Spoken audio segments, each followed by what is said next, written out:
So they made some pretty big changes to how just experience, world tier, and all of that is going to factor into the base player's experience of the game, with the biggest changes to experience in monster scaling. So I just want to kind of very quickly touch on this because while for me, for my very particular experience, it just means that I'm less incentivized to play in open world content.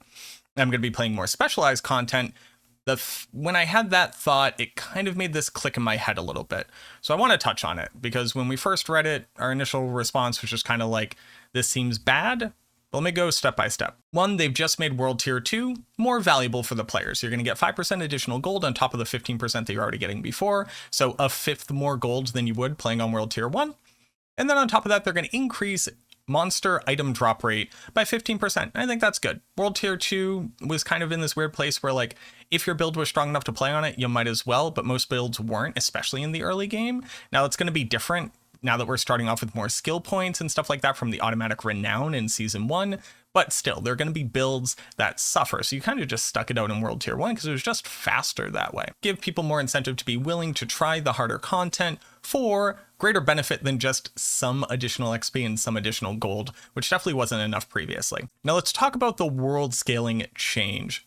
And keep this in mind, this is in open world content and in regular dungeons, excluding world bosses, Legion events, Fields of Hatred, Hell Tides, and then of course, Nightmare Dungeons. But starting at character level 55, monsters no longer scale exactly with your level. So previously, if you were 55, the monster was level 55. If you were level 60, the monster was level 60. But now, when you hit level 55, the monster's level 55. When you hit 56, the monster's still level 55. And this will continue until the monster is 5 levels behind you. So at level 60, the monster is still level 55. At character level 61, the monster will be level 56. This means that all monsters in the content that I didn't just specify are always going to be maximum 5 levels lower than you. That means they're going to be worth less experience. They're going to drop items on average from a lower item power, and you're never going to be able to get bonus experience for killing them because you typically want to kill monsters that were 3 levels higher than you. Now they also change how like level scaling and experience works later on, but I wanted to touch on this concept more specifically because it's also a little bit different in World Tier 4. Once you get to World Tier 4, basically repeat, but for level 75. So at level 75, the monsters are 75.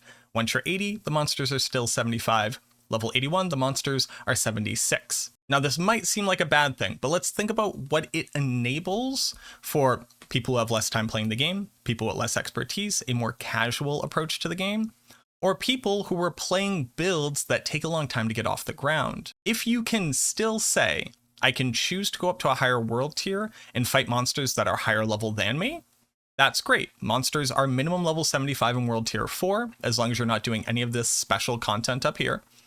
So if you're level 16, you're looking for a huge challenge, you can still bump up to World Tier 4, get the higher monster level, get the additional bonus experience, you're not negatively impacted. Similarly, if you're in World Tier 2, level 40, and you're able to get into World Tier 3, you can do the same thing. You can go in and fight monsters that are significantly higher level than you. Let's talk about the benefit to a casual player. They're in World Tier 3. They're level 55. They have been struggling to be able to kill monsters. They get 1 level higher, the monsters don't. Now it's easier for them to continue to clear the content that they were doing previously. I think that that's a net bonus to most players. And you might be asking the question, Mac, what about me? I want the challenge, I want to be min-maxing, I want to be doing all of that. Here's all of the content where you can go do all of that in.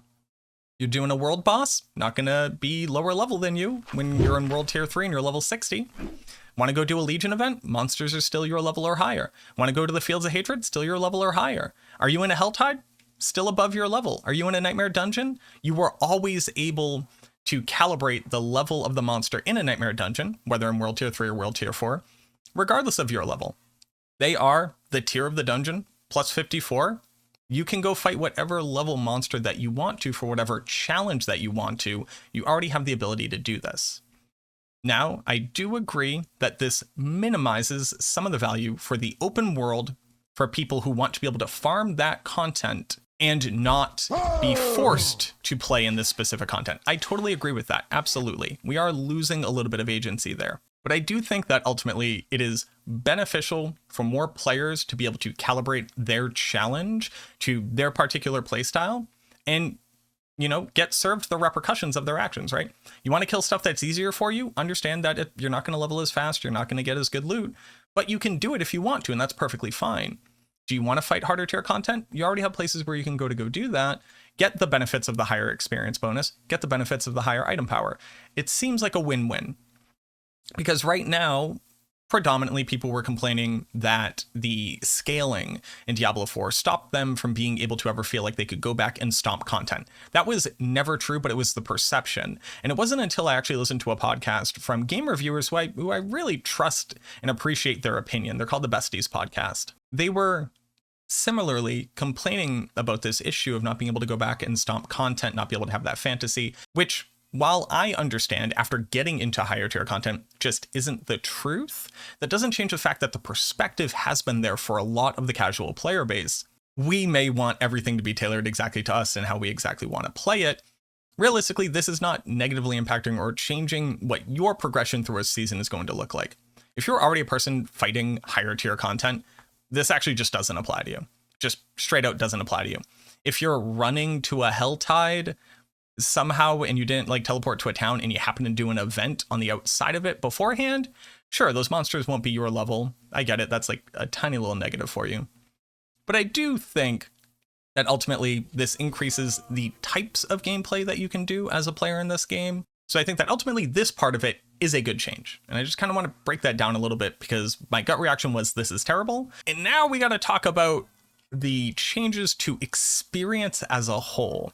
And for people who weren't deep into it, this will be a little bit confusing to kind of break down, but I'm going to try to keep it very simple here. They're adding more experience to doing Tree of Whispers. So Tree of Whispers will just give more experience, which is good. If a monster was 3 level higher than you, you gained an additional bonus of 25% experience for killing that monster. Now, if a monster is 3 levels higher than you, you're going to gain a whopping 4.5% bonus experience. The maximum total bonus experience that you're going to get is if a monster is 10 levels higher than you, and that will only be equal to what the 1 level higher than you bonus was before this patch.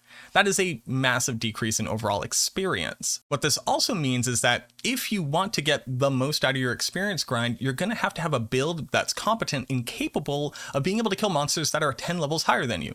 So you're almost certainly going to need to be pushing world tiers much earlier and dumping into nightmare dungeons much earlier.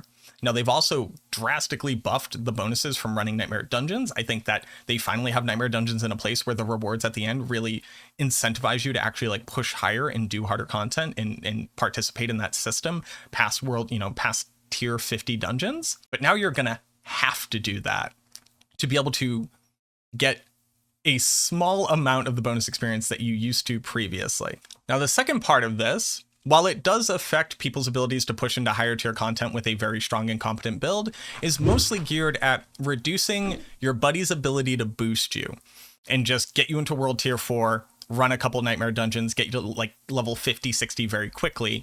And the numbers here, again, are a little bit confusing, but it breaks down pretty simply. The base experience of a monster is related to the level of the monster. If a monster is level 100, it gives level 100 monster experience versus a level 50 monster, which only gives level 50 monster experience. They're changing how that cap works. So before, if you were in World Tier 4, you could gain the maximum benefit of a monster's experience all the way up to 100 levels higher than you. But if you were killing a monster or a monster was killed for you by your buddy, you were getting experience as if you killed that level 100 monster. You can only get up to a maximum of 10 levels higher than you. So if you have a level 100 buddy running you through a World Tier 4 Nightmare Dungeon, and the monsters are level 100, he'll be getting experience as if the monster was level 100 equal to his, you get that. You will only be getting experience as if the monster was level 11.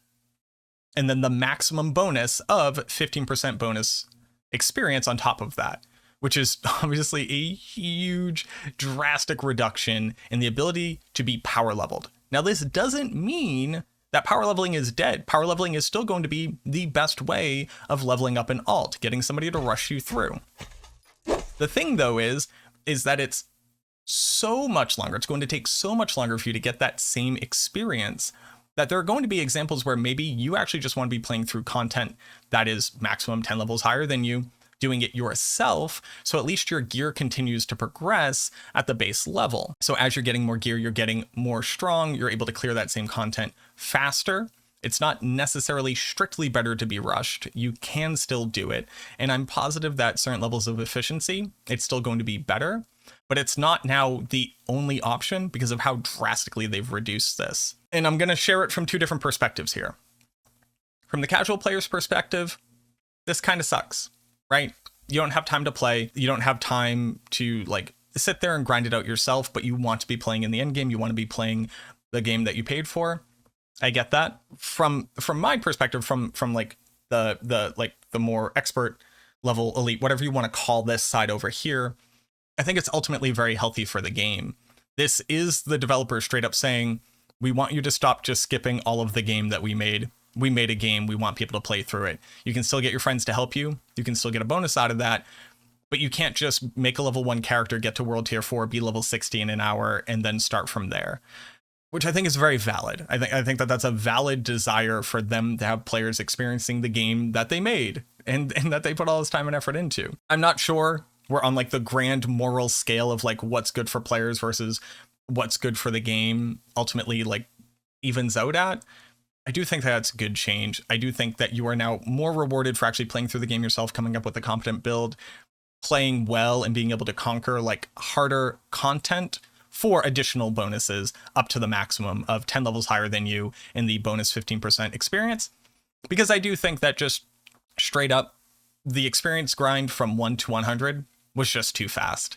I very, very casually got to level 100 over like a 2-week period in comparison to the people who did it in like 54 hours. And I would still say that being max level 2 weeks into the season was probably too fast. Realistically, like you have to understand, I'm coming from Diablo 2, where getting to level 99 is something that people never really did before they added in terror zones and sunder charms.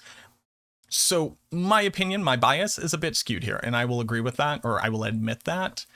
But I do think that we were leveling too fast. I think that progression was generally too fast. I think that too much content was invalidated too quickly. So ultimately, I think that these are healthy changes. You get to choose the content that you want to do to get the difficulty that you want. This opens up more agency for players. I like that. World Tier 2 actually has a value. I like that. You can't just get power leveled in 2 hours and be like level 80 and have it completely invalidate, races and competition. And remember that there will be leaderboards eventually. I like that as well. Ultimately, I think that these are good changes. Let me know what you think down in the comments. I'm going to try to cut a lot of this because it was a bit rambly, but it's important to understand these changes because while season 1, you're going to be a lot faster because you have so many more skill points, better game knowledge, etc. You're going to feel these differences and you need to be able to plan and prepare to be able to play content that will continue to give you the maximum bonuses if you intend on speeding through it and just doing like hyper grindy, try hard, sweaty mode. You really need to understand these differences because it's going to be palpable. But again, thank you very much for watching this video. I hope that helps. I look forward to seeing you in the next one.